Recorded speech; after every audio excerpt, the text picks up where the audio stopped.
Welcome to Motivation at Hand, Ma. To know is to know how. Make your foot the foot that counts.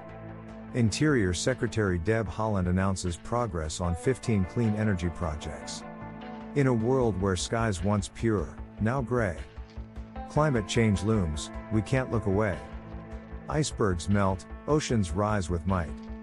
Our planet pleads for a sustainable light. Fierce wildfires rage, forests turn to ash. As carbon emissions continue to amass. Nature's harmony disrupted, out of tune. Or will we be consumed? Communities suffer, climate refugees displaced. Extreme weather events, a relentless chase. The Earth's fragile balance, pure profits and none care. A collective effort, for a world to repair. Preserve our home, in the climate's fight. For Gaia has a nurturing might. On December 13, 2023, in an announcement made during a meeting of Western governors in Jackson, Wyoming, Interior Secretary Deb Haaland revealed advancements in 15 clean energy projects located on Western public lands.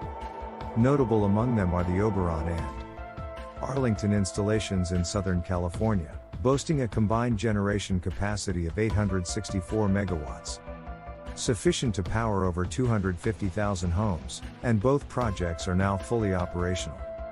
Additionally, various solar, transmission, and geothermal initiatives are moving forward. While this development has provided a glimmer of hope for climate advocates seeking an expansion in low-carbon electricity generation, concerns have arisen regarding the allocation of public lands for these projects. Desert preservationists and indigenous communities, deeply connected to these lands, have expressed understandable reservations. The pressing reality is that our planet is witnessing alarming temperature increases. Following a record-breaking summer, September experienced unprecedented global warmth, prompting one climate scientist to describe it as absolutely gobsmackingly bananas. The western regions have felt the impact with melting glaciers in Montana, catastrophic flooding in parts of California, and record-high temperatures in New Mexico and Arizona. The toll of extreme heat is evident, with nearly 600 deaths recorded in Maricopa County, Arizona, this year, marking a new record and a 36% increase from the previous year. Despite these clear warnings, nations worldwide are slow to take action. The United Nations Annual Report on Greenhouse Gas Emissions, titled Broken Record, Temperatures Hit New Highs. Yet world fails to cut emissions, again, emphasizes the urgency of reducing global emissions by over 40% by 2030. While the US has made gradual reductions in emissions over the past decade, progress has not been rapid enough, with the wealthiest 1% of Americans still emitting significantly more per capita than most. The imperative is evident: society must rapidly transition away from fossil fuels. Initiatives like electrifying transportation, industrial boilers, and home heating systems represent a crucial starting point. However, true change remains unattainable as long as our power grid relies on natural gas and coal. Achieving a decarbonized grid requires not only substituting fossil fuels with clean energy sources but also establishing new transmission lines for power delivery and ensuring sufficient energy storage to guarantee electricity availability during periods of low renewable energy production.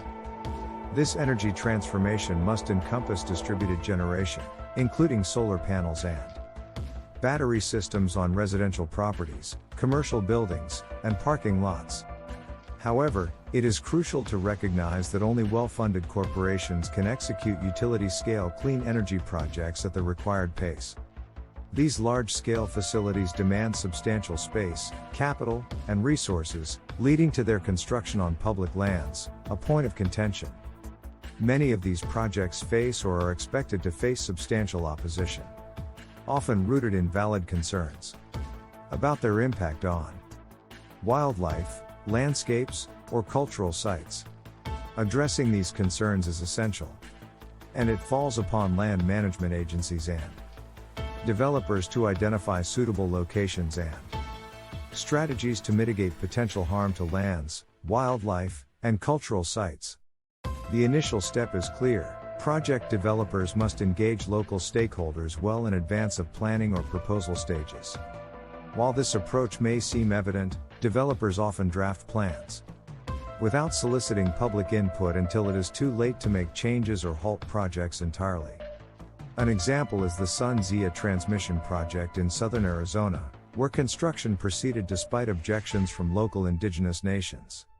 Subsequently, challenges arose regarding potential harm to cultural sites, resulting in temporary construction halts and increased costs. To minimize damage, developers should avoid sensitive landscapes, either through enhanced environmental safeguards or designating these lands as national monuments. Projects should primarily be located in previously disturbed areas, such as reclaimed coal mines or former oil and gas fields. Federal agencies can further support this transition by facilitating new transmission lines along existing utility or transportation corridors, as proposed by the Biden administration. Lastly, opponents of large-scale development on public lands should advocate for shifting projects to rooftops, parking lots, and brownfields, areas already impacted by industrial activity.